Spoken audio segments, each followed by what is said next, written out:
West ইন্ডিজের বিপক্ষে বাংলাদেশের ওয়ানডে স্কোয়াডটা কিন্তু তৈরি হয়ে আছে। একদমই মোটামুটি কে কে খেলবেন, 15 জনের কারা কারা আছেন, সবকিছু ঠিকঠাক। শুধুমাত্র দুই একটা জায়গায় কনফিউশন আছে, সেই জন্য দেরি করা হচ্ছে। কনফিউশন না বলে বলতে হচ্ছে যে কয়েকজনের জন্য অপেক্ষা করা হচ্ছে। সেইখানে নাজমুল হোসেন শান্ত অধিনায়ক তার নামটা আছে, এবং সবচেয়ে বড় যে নামটা সাকিব আল হাসান তার নামটা আছে।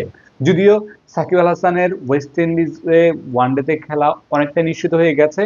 সব দিক থেকে গ্রিন সিগন্যাল মিলেছে। সব দিক থেকে গ্রিন সিগন্যাল মিলেছে বলতে সাকিবের তরফ থেকে সাকিব ইচ্ছে জানিয়েছে, ক্রিকেটের বোর্ডের তরফ থেকে ক্রিকেট বোর্ডও সাকিবকে নিয়ে বেশ পজিটিভ, কারণ তারা চ্যাম্পিয়ন্স ট্রফিতে সাকিবকে চায়।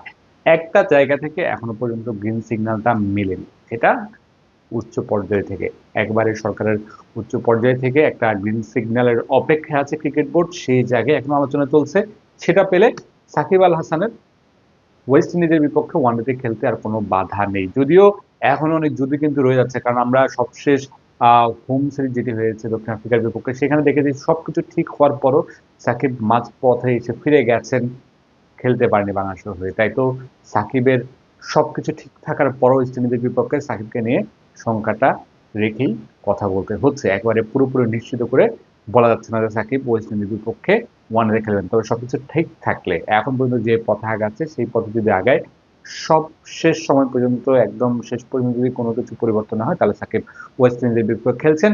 এবং সেই সাথে নাজমুল হোসেন শান্ত আর কিন্তু একটা ইঞ্জুরি কনসার্ন আছে। তবে ম্যানেজমেন্ট একটু অপেক্ষা করছেন যে যদি শান্তর ইনজুরিটা মনে হয় যে একটু প্লেয়েবল বা একটু খেলতে পারবেন, তাহলে হয়তো তাকে ওয়ানডেতে দলে রেখেই তারা দলটার সাথে পায়, সেই জন্য একটু দলটা ডিলে করছেন। সেই সাথে আহ, তিনি যদি না খেলেন, নাজমুল শান্ত যদি না খেলেন, তাহলে তার বিকল্পকে মেহেদী মিরাজ আছেন অধিনায়ক হিসেবে, তিনি অধিনায়কত্ব করবেন। সেটা নিয়ে কোনো সমস্যা হবে না।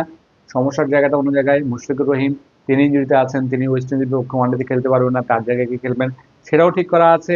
এবং মুস্তাফিজ তিনি কিন্তু ছুটি নিয়েছেন, তাই স্ত্রীর সন্তান সমূহ, তাই তিনি ওয়েস্ট ইন্ডিজের বিপক্ষে ওয়ানডেতে খেলবেন না। সেই জায়গায় হয়তোবা তানজিম সাকিবকে স্কোয়াডে অন্তর্ভুক্ত করা হতে পারে। তো সবকিছু মিলে স্কোয়াড মোটামুটি রেডি আছে। শুধুমাত্র ক্যাপ্টেনের যে আপডেটটা সেটা পাওয়া গেলে এবং সাকিবকে নিয়ে যদি গ্রিন সিগন্যালটা মিলে যায়, হয়তো বা দুই একদিনের মধ্যেই বাংলাদেশের ওয়েস্ট ইন্ডিজের বিপক্ষে যে ওয়ানডে সিরিজের স্কোয়াড সেটা পেয়ে যাওয়া যাবে। এবং সাকিব যদি এখানে থাকেন শেষ পর্যন্ত, তাহলে চ্যাম্পিয়ন্স ট্রফিতে সাকিব খেলছেন সেটাও নিশ্চিত হয়ে যাবে, সেটা নিয়ে কোনো বাধা থাকছে না। সবকিছু মিলে বাংলাদেশ এখন ওয়েস্ট ইন্ডিজের বিপক্ষে টেস্ট খেলছে। প্রথম টেস্টে আমরা বড় ব্যবধানে হেরেছি, সেকেন্ড টেস্টে ঘুরে দাঁড়ানোর কথা বলছে সবাই, কিন্তু সেটা নিয়ে খুব একটা আগ্রহ আছে বলে বাংলাদেশের মানুষের আসলে খুব একটা মনে হচ্ছে না। বাংলাদেশের সমর্থকদের, ক্রিকেট সমর্থকদের সবার বেশি আগ্রহ ওয়ানডে নিয়ে, কারণ নামটা সাকিব আল হাসান। টি10 লিগে খেলছেন, টি10 লিগে নিজেকে প্রমাণ করছেন, বলাতে কিন্তু বেশ ভালো করছেন। দীর্ঘ 52 দিন পর টি10 লিগে ফেরাটা তিনি কিন্তু বেশ ভালোভাবেই শুরু করেছেন, এবং নিজেকে যে ফিট সাকিব, সেই ফিট সাকিব বা নিজেকে একটু উচ্চতর, আরো উচ্চতর জায়গায় নিয়ে যাওয়ার যে চেষ্টা, সেটা কিন্তু আমরা দেখতে পাচ্ছি, এবং সেইভাবেই প্রস্তুত হচ্ছেন। এবং আমি ওখানে সাকিবের কয়েকজন ফ্রেন্ডের সাথে কথা বলেছি, যে যাদের সাথে সাকিবের খুব কাছাকাছি ক্লোজলি দেখা হয়েছে এবং সাকিবের সাথে তারা অনেকক্ষণ কথা বলেছেন, নানান কিছু জেনেছেন।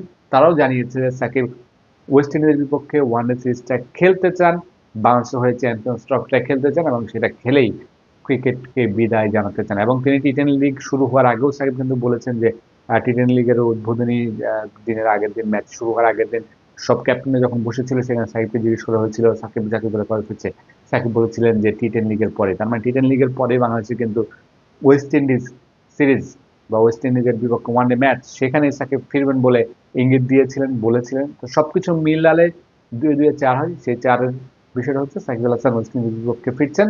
সবকিছু ঠিক থাকলে সেখানেই সাকিবকে দেখবে সাকিব ভক্তরা বা বাংলাদেশের যারা ক্রিকেট প্রেমী আছেন তারা। সবাই ভালো থাকবেন, সুস্থ থাকবেন। আপনাদের আশপাশে যারা আছে তাদেরকে ভালো রাখার চেষ্টা করবেন। নিশ্চয়ই কারো ক্ষতির কারণে দাঁড়াবেন না, সেটা যে ধর্মেরই হোক। সালাম আলাইকুম।